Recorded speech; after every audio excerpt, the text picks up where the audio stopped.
보실까요? 시작. 마음의 거리 좁히기. 자, 여러분 요즘에 정부에서 행하고 있는 시책 하나가 있어요. 그건 뭐냐면 시대가 변해서, 시대가 아니죠. 상황이 변해서 지금 우리는 어떤 사회적 분위기를 맞닥뜨리고 있냐면 사회적 거리두기라는 거죠. 사회적 거리두기. 사회적 거리두기라고 하는 말은 뭐냐? 서로 뛰어앉으라는 거예요. 아니, 거리를 두라는 거예요. 그래서 음식점에 가서도 거리를 멀찌감치 뛰어앉으라는 겁니다. 왜냐하면 우리 입에서 나오는 이러한 어떤 바이러스가 타고 가서 가까이 있는 사람들에게 전파되기 때문에 그렇습니다. 지금 사회적 거리두기, 이것을 통해서 빨리 이 코로나를 잡자고 하는 것이죠. 그러나 우리가 이 변화된 이 사회적 분위기를 통해서 사회적 거리두기, 이것은 성경적인 것이 아니라 비성경적입니다. 그러나 어쩔 수 없어요. 지금은 우리가 사회적 거리두기를 해야 되는 시기입니다. 지금 온 우리 국민들이 지금 이 코로나를 잡기 위해서 발버둥 치고 있는데 우리가 여기에 함께 동조를 해야 됩니다. 사회적 거리두기, 모이는 것도 우리가 자제해야 되고, 또 우리가 함께 공동체로 사람들이 몰려있는 그곳에는 우리가 좀 거리를 둬야 됩니다. 왜냐하면 언제 어디서 우리가 감염될지 모르기 때문에 우린 조심해야 되는 거예요.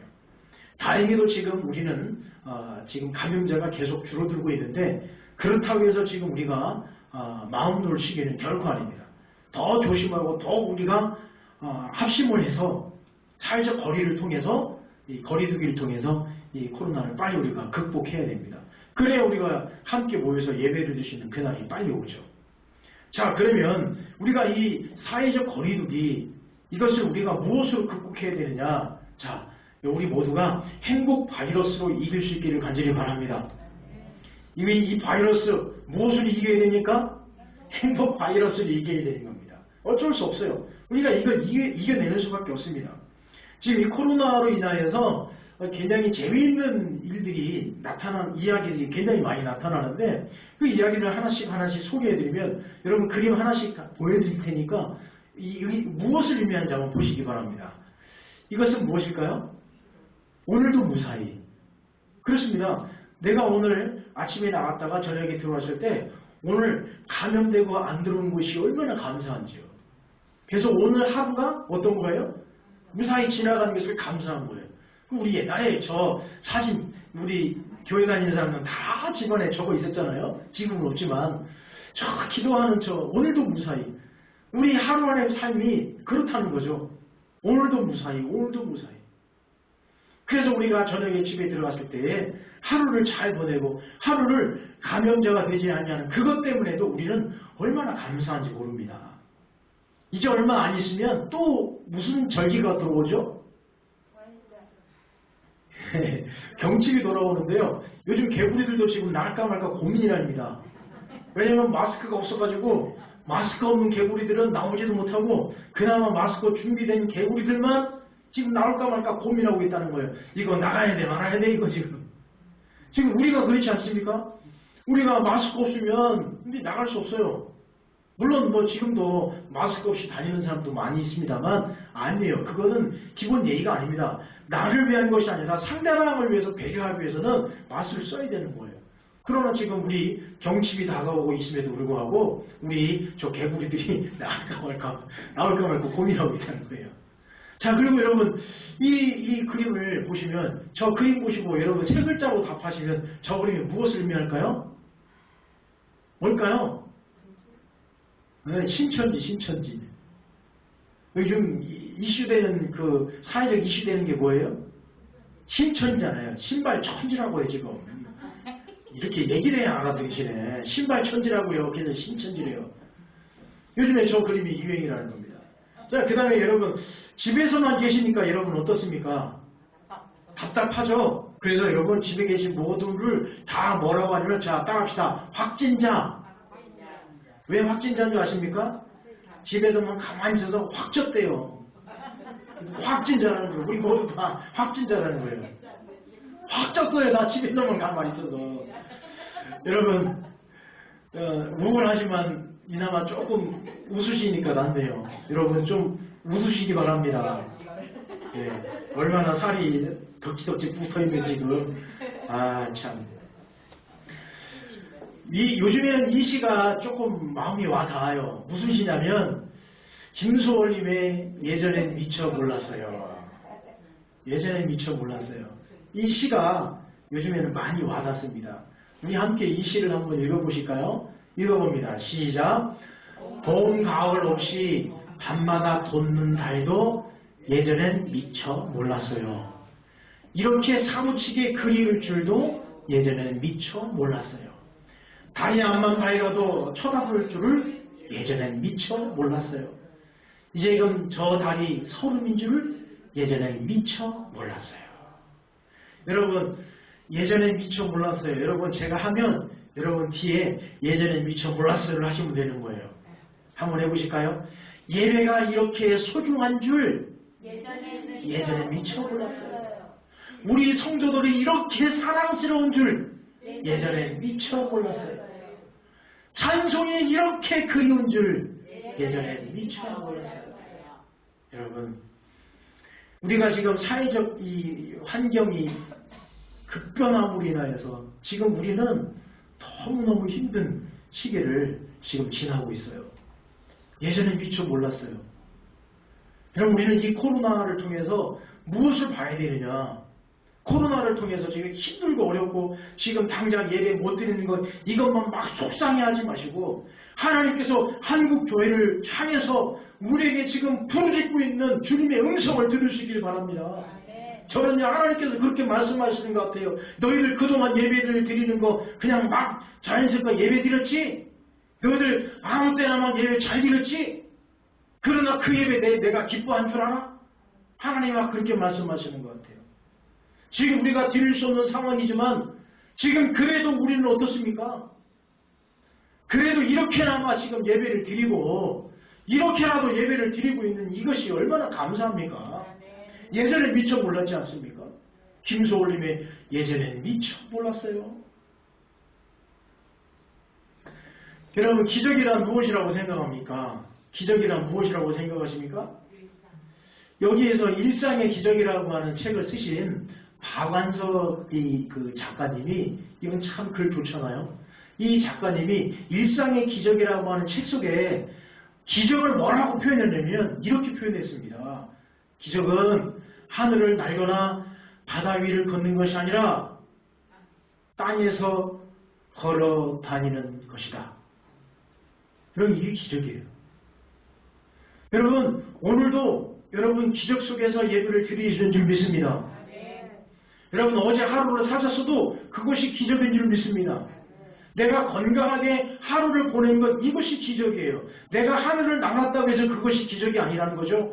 내가 바다 위를 걸었다고 해서 그것이 기적이 아니라는 거죠. 여러분, 한번 생각해 보실까요? 하늘을 날았다. 그게 뭐 어째서요? 그리고 바다 위를 걸었다. 그게 뭐 어째서요? 내가 땅바닥에서 건강하게 걸어갈 수 있다고 하는 이 자체만으로도 우리는 하루하루를 기적으로 사는 것입니다. 그러므로 우리는 어떻게 살아야 됩니까? 현재를 선물처럼 살아야 되고요. 그리고 일상이 축복이라고 생각하시고, 그리고 삶이 기적이다라고 생각하시고 살아가시기를 간절히 축원합니다. 자, 현재를 어떻게 해요? 선물로 사는 거예요. 일상을요, 축복으로 알고 사는 겁니다. 우리의 삶이 늘 기적이다라고 생각하고 사시는 거예요. 그러면 우리는 이 코로나를 우리는 분명히 이길 수 있으리라 믿습니다. 잠언 7장, 73장 28절 말씀입니다. 함께 읽어보십니다. 시작. 하나님을 가까이함이 내게 복이라. 내가 주 여호와를 나의 피난처로 삼아 모든 행적을 전파하리라. 아멘. 하나님을 가까이함이 내게 복이다라고 했습니다. 여러분, 지금 우리는 이 시기에 어떻게 해야 되느냐? 하나님을 더 가까이 해야 되는 거예요. 하나님을 더욱더 가까이, 하나님을 더욱더 가까이. 그래야 우리가 살 수 있는 거예요. 지금 우리는 사회적 거리를 두고 있지만 우리는 여기에 사회적 거리를 두는 이 상황 속에서 우리는 어떻게 해야 되느냐? 하나님과 더 가까워지는 거예요. 우리는 여기에 역행할 수밖에 없습니다. 여러분, 우리가 역행하자고 해서 더 모이자는 얘기가 아닙니다. 말씀을 잘 들으시기 바랍니다. 그러면 오늘 성경에서도 보면 사회적 거리를 두고 있는 장면들이 성경에 많이 나와 있는데 오늘 베데스다 연못 사건을 통해서 이 말씀을 한번 재조명해 보고자 합니다. 바로 요한복음 5장에 나와 있는 베데스다 연못에서 거리두기가 있었어요. 어떤 거리두기가 있었느냐? 그러면 자, 이 배경을 한번 잠시 보실까요? 여기가 바로 베데스다 연못입니다. 지금 유적지로 남아있는 이 사진을 여러분들에게 보여드리는데 저 유적지, 저 베데스다 연못은 예루살렘 성에 있는 양문이라고 하는 곳 근처에 우물 두 개가 있었는데 그 중에 하나가 저 베데스다 연못입니다. 그런데 예수님께서는 언제 예루살렘으로 오시느냐? 여러분 성경을 잘 보시면 예수님의 행적은 저 위쪽으로 갈릴리 지방에 계셨다가 예루살렘에 내려오셨다가 또 위로 올라가셨다가 내려오셨다가 이것이 예수님의 행적입니다. 그러면 예수님은 언제 예루살렘으로 올라오시느냐? 6월절을 기준으로 해서 예수님은 올라오십니다. 그래서 예수님은 두 번째 6월절 맞이하실 때 예루살렘으로 올라오시는데 그때에 저 베데스다 연못에서 누구를 만나냐면 여기에서 38년 동안 병든 자를 예수님께서 거기에서 만나십니다.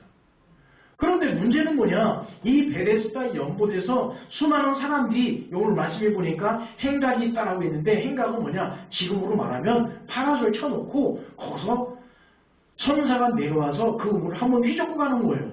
그때에 제일 먼저 그 연못에 베데스다 연못에 들어가는 사람이 어떤 병에 걸렸든지 간에 낫게 되는 겁니다.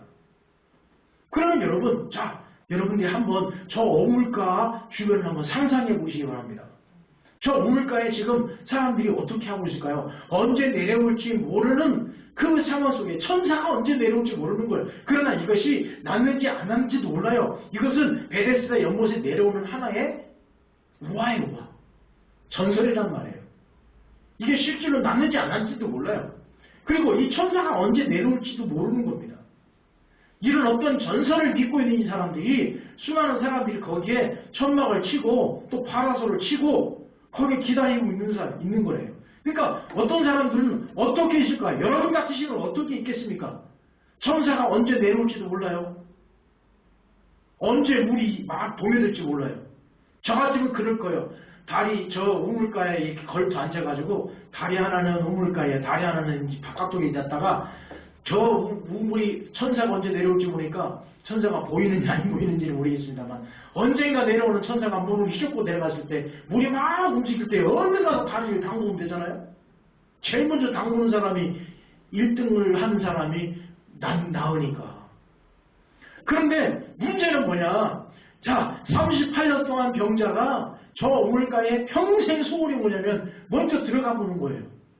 낫는지 안 낫는지는 그건 둘째 문제고 제일 먼저 들어가 보는 것이 그 사람의 소원이었어요. 그러나 그 어느 누구 하나 저 우물가에서 38년 된 병자를 일으켜서 데려다 주는 사람이 아무도 없습니다.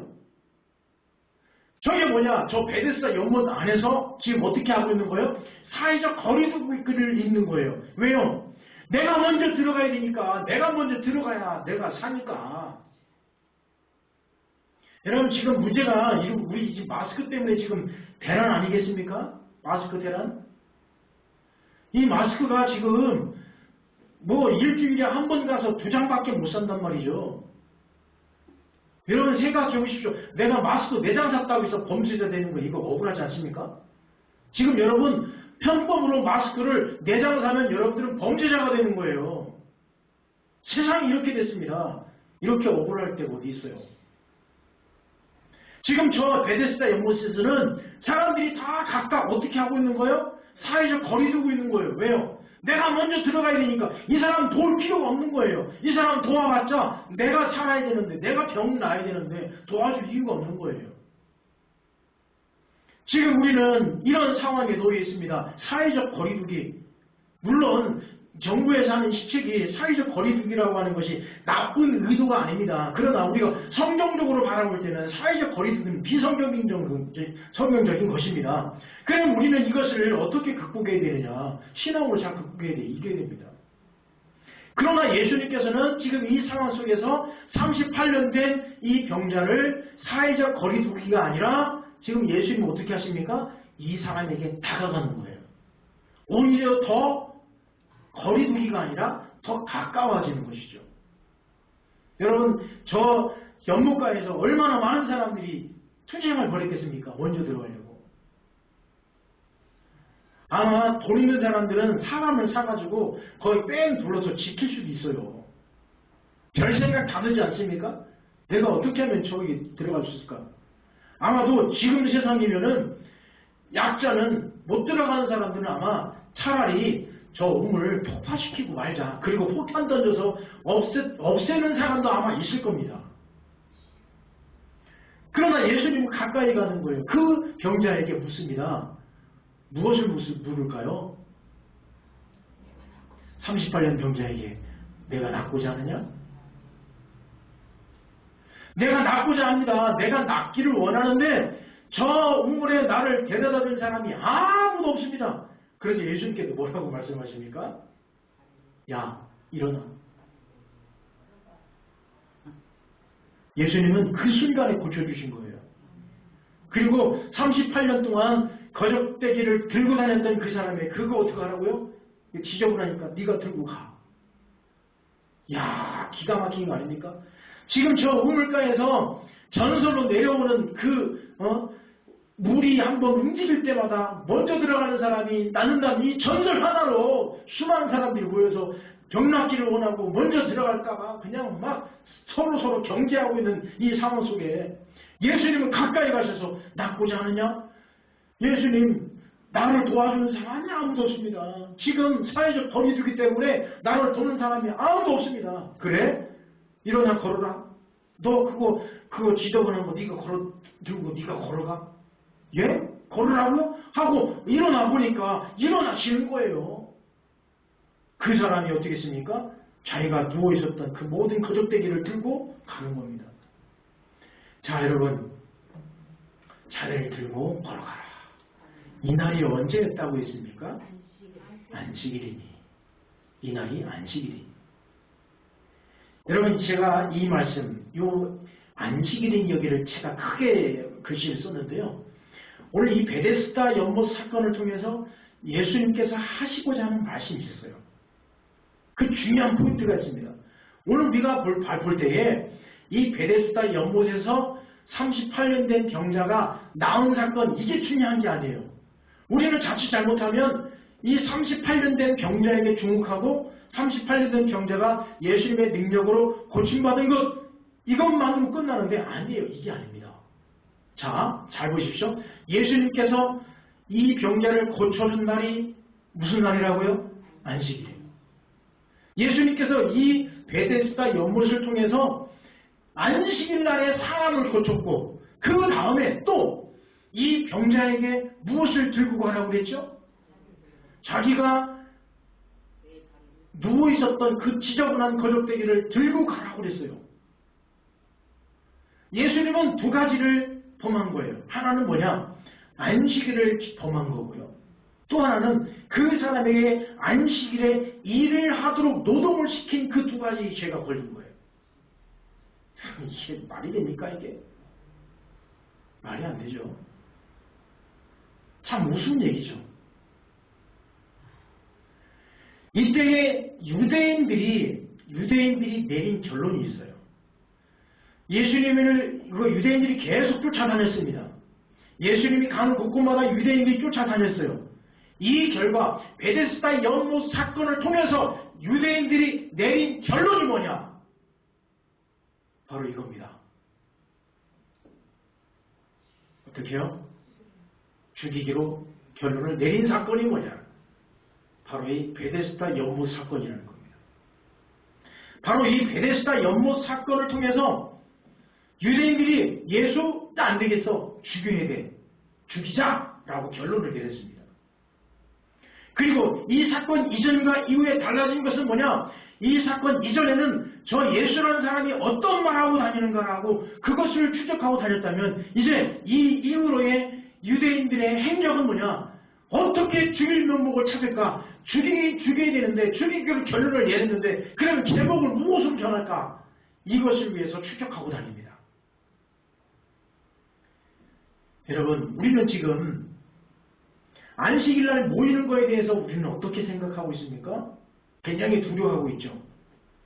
그리고 지금 정부에서는 주일날 예배 드리지 말라는 거예요. 온라인 예배로 드리라는 거죠. 물론 온라인 예배 드리라는 것 대안이 될 수 있겠습니다. 그러나 정부가 먼저 앞서서 예배 드리지 말라라고 하는 이런 것들은 정말 이 가슴을 칠 노릇이에요. 우리 한국교회가 손수 스스로 이런 온라인 예배로 전환하는 것은 문제가 없습니다만 국가에서 예배 드리지 마라고 해가지고 그게 강압적으로 예배를 안 드린다고 한다면 여러분 그게 더 나쁜 것 아니겠습니까? 저는 그런 면에서 한국교회가 먼저 솔선수범해서 온라인 예배로 전환하고 모이는 거 자제하고 그랬어야 됩니다. 대형교회가 먼저 앞서가고 대형교회가 먼저 그런 앞장서는 모습을 보여줬으면 얼마나 좋았을까라고 하는 이 안타까움이 참 많습니다. 많은 사람들이 안식일날에 유대인들이 안식일날에 예수님께서 병자를 고쳤다고 하는 이유만으로 예수님을 죽이기로 결정한 거예요. 안식일날에 노동을 시켰다고 하는 이것 하나만으로도 왜 노동일까요? 짐을 들었다는 얘기요. 짐을 들었다는 얘기. 그게 노동입니까? 주기적으로는 다 그렇게 보이는 거예요. 그래서 예수님께서는 오늘 이 베데스다 연못 사건을 통해서 하시고자 하는 말씀이 계셨어요. 메시지가 있었다는 거예요. 그게 뭐냐? 바로 하나님이 일하시니 나도 일한다. 이 주일날에 내가 노동을 시켰다? 하나님이 일하시니 나도 일한다 이거예요. 주일날. 그 다음에 또 하시고자 하는 말씀이 뭡니까? 하나님과 나는 동일하다 그거예요. 하나님과 나는 동일하다. 그리고 또 하나는 뭡니까? 나는 영생이다. 나는 심판자다. 성경의 주인공이다. 나는 왕이다. 이것이 바로 이 베데스다 연못 사건을 통해서 예수님께서 하시고자 하시는 말씀이었다는 것입니다. 단순히 38년 된 병자 고친 것으로 끝난 것이 결코 아니라는 거예요. 예수님은 이 사건을 통해서 내가 일하는 것은 무엇이냐? 하나님이 일하시니 나도 일한다 그거예요. 하나님과 나는 동등하다.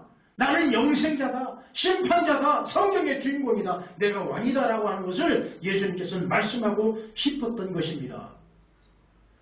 여러분 수많은 사람들이 연못가에 같이 있었어요. 연못가에 같이 있던 사람들, 그 사람들은 어땠을까요? 사회적 거리 두고 있었다는 거죠. 사회적 거리 두기. 그런데 예수님은 그 사회적 거리 두기를 어떻게 하셨습니까? 역행하셨어요. 사회적 거리 두기가 아니라 오히려 다가간 거예요. 그 사람에게 다가간 것입니다. 예수님은 왜 그 38년 된 병자에게 다가갔을까요? 그리고 왜 그 사람을 고쳐주셨을까요? 그것은 바로 내가 왕이요 하나님이 일하시니 나도 일한다고 하는 이 말씀을 선포하기 위해서 저 병자를 고쳐준 것 아니겠습니까? 그럼 우리는 이 시점에서 이 말씀을 통해서 우리에게 주시는 교훈의 말씀은 무엇입니까? 사회적 거리두기지만 우리는 오히려 더 우리의 마음은 좁혀져야 됩니다. 우리의 마음들은 더 가까워져야 되는 거예요. 바로 우리 하나님이 일하시니 우리 하나님께서 여러분을 통해서도 일하실 줄 믿습니다. 우리 하나님의 왕이시기 때문에 여러분들을 통치하실 줄 믿습니다. 그 믿음을 가지고 이 코로나를 우리가 잘 이겨나갈 수 있기를 간절히 축원합니다. 예수님께서 사회적 거리두기가 아니라 예수님은 마음의 거리를 좁히셨어요. 예수님의 거리 좁히기 어떻게 하셨을까요? 이 오늘 베데스다 연못 사건을 통해서 세 가지로 나옵니다. 첫 번째는 무엇입니까? 여러분들이 한번 읽어보실까요? 시작! 다가오시는 예수님. 다가오셨어요. 38년 동안 병에서 치유받지 못하고 고통받고 있는 그 사람에게 예수님은 다가오셨습니다. 그리고 사회적 거리두기를 하고 있었던 그 베데스다 연못 그 한복판에서 예수님은 그에게 가까이 간 거예요. 예수님은 그 사람에게 그 우물가에 그 사람을 던져주기 위해서 가까이 간 것이 아니라 이 사람하고 얘기하고 싶었던 거예요. 가까이 간 겁니다. 사회적 거리가 넓어진 것이 아니라 예수님은 마음의 거리를 좁히기 시작한 겁니다. 그 사람이 왜 고침받지 못하고 있는가를 예수님은 알고 있었던 것이죠. 이 사람이 왜 병에 걸렸는지 예수님은 아셨습니다. 왜 이 사람이 병에 걸렸을까요? 죄 때문에 그렇습니다. 그래서 다시는 죄 짓지 말라고 그랬습니다. 다가오시는 예수님입니다. 그 다음에 두 번째는 어떤 예수님이실까요? 자, 여러분도 읽어보십니다. 시작. 해결해 주시는 예수님. 그렇습니다. 해결해 주시는 거예요. 이 38년 된 이 사람의 문제 해결해 주시는 거예요. 한순간에 해결해 주십니다. 낫게 해주신 거예요. 해결해 주셨습니다. 그렇습니다. 우리 코로나의 문제 우리 예수님께서 해결해 주실 줄 믿습니다. 하나님이 이 나라의 민족을 회복시켜 주실 줄 믿습니다. 하나님이 한국교회를 회복시켜 주실 줄 믿습니다. 하나님이 우리 중신교회를 회복시켜 주실 줄 믿습니다. 해결해 주시는 하나님, 해결해 주시는 예수님이십니다. 그 다음에 또 하나 세 번째는 뭡니까? 세 번째는 함께 읽어보십니다. 시작. 일하게 하시는 예수님. 그렇습니다. 일하게 하시는 예수님. 이 병자에게 네가 앉고 있었던, 네가 누워 있었던 그 자리 들고 가라는 거예요. 아마도 사람이 이 병에 나오게 되면은 어떤 기분일까요? 날아갈 것 같죠. 38년 동안 일어나지도 못된 사람이 한순간에 일어났으니 어떨까요? 그 기분에 취해서 어떻게 했을까요? 그냥 여기에 있는 것 지저분한 것 놓고 제일 먼저 누구한테 달려갔을까요? 자기가 아는 지인이나 부모가 계셨으면 부모한테 달려갔을 거예요. 달려가서 내가 나았다 내가 고침받았다 하고 그랬을 거예요. 그러나 예수님은 지금 당장 뭐 하게 하시는 거예요? 일하게 하시는 거예요. 내가 할 일을 하게 하는 거예요. 지금 병을 고침받은 이 사람이 제일 먼저 해야 될 일은 뭡니까? 자기 주변 치우고 정리하고 가는 거예요. 그것부터 하라는 거죠. 그렇습니다. 우리 주님은 일하게 하시는 분이에요. 우리에게 일하게 하실 때 어떤 일을 하게 하시느냐? 내가 있는 그곳에 일하게 하시는 거예요. 내가 처해 있는 그곳에서 일하게 하시는 것이지 우리 주님께서는 우리가 저 멀리 땅끝에 저 지구 반대편에 있는 그곳에 우리를 보내서 일하게 하시는 것이 아니라 내 삶의 현장에서 일하게 하시는 겁니다. 지금 우리는 매우 어려운 상황에 있어요. 경제가 지금 뭐 이루 말할 수 없어요. 오를 수도 올 수도. 하늘길도 막혔죠. 바닷길도 막혔죠. 다 막힌 거예요. 그러니 경제가 지금 뭐 심각하죠. 그럼에도 불구하고 우리 주님께서는 일하게 하시는 거예요. 무슨 일을 하게 하시느냐? 내가 처한 일, 내가 해야 될 일, 내가 하고자 하는 일들을 하게 하시는 줄 믿습니다. 바로 다가오시고 해결해 주시고 일하게 하시는 그 예수님을 여러분이 이 시간 동안에 만날 수 있기를 간절히 축원합니다. 그러면 우리가 어떻게 마음의 거리를 좁힐 수 있을까요? 어떻게 마음의 거리를 좁힐 수 있을까요? 여러분에게 사진 한 장을 보여드리겠습니다. 여러분 이 사진 기억나십니까? 작년에 우리가 십자가 길을 걸었던 그곳입니다. 작년 이맘때인데요. 조금 더 지나야 되지만 바로 이 사순절 기간이었습니다. 우리가 이런 날이 있었어요.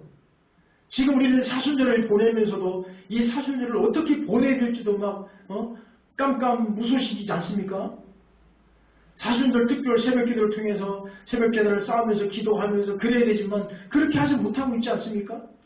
사순절을 통해서 우리가 함께 또 사랑의 헌금을 모아서 또 불우한 이웃을 도울 수 있는 그런 기반을 마련해야 되는데 그것도 못하고 있지 않습니까? 어쨌든 지금 우리는 사회적 거리두기를 하고 있지만 우리는 사회적 거리는 멀어져 있지언정 우리 마음의 거리는 어떻게 해야 된다고요? 좁혀져야 된다는 얘기입니다. 그래서 우리는 세 가지 운동을 합시다. 마음의 거리 좁히기 세 가지 운동. 첫 번째, 여러분 읽어보십니다. 시작. 예수님처럼 먼저 안부 묻기.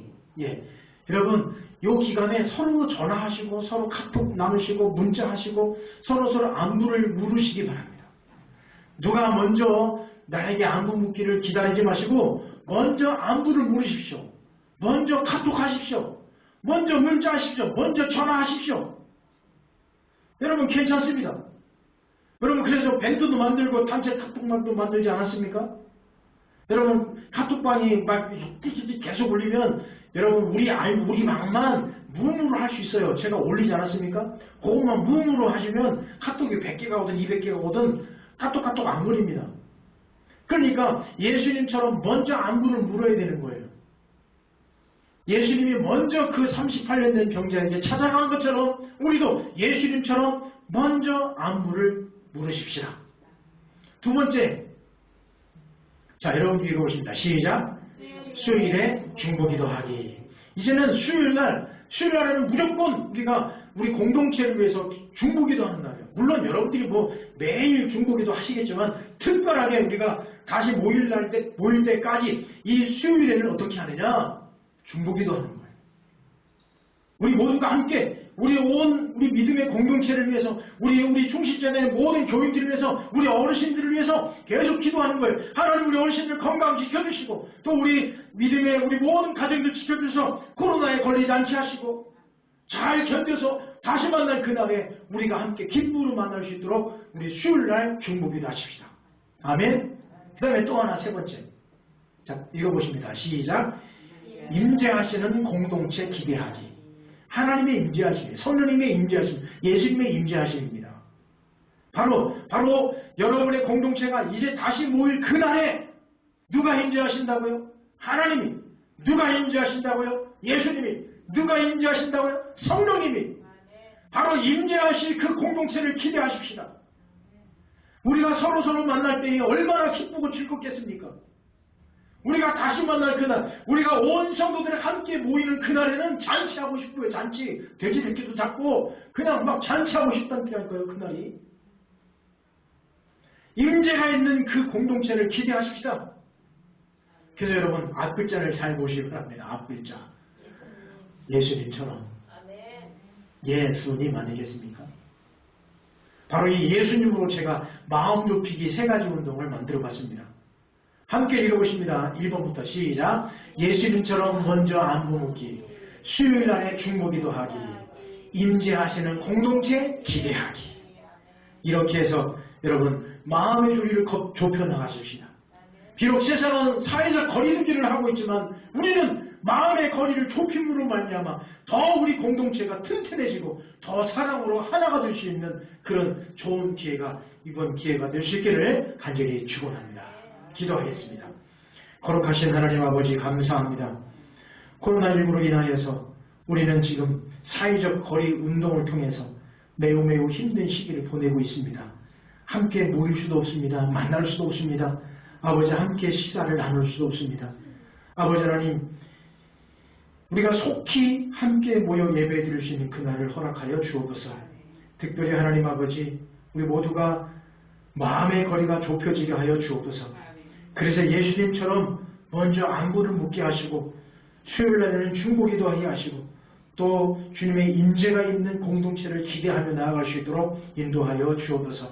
그래서 우리 모두가 다시 한번 굳건히 결단하며 일어날 수 있도록 축복하여 주옵소서. 예수님의 이름으로 기도하옵나이다. 아멘.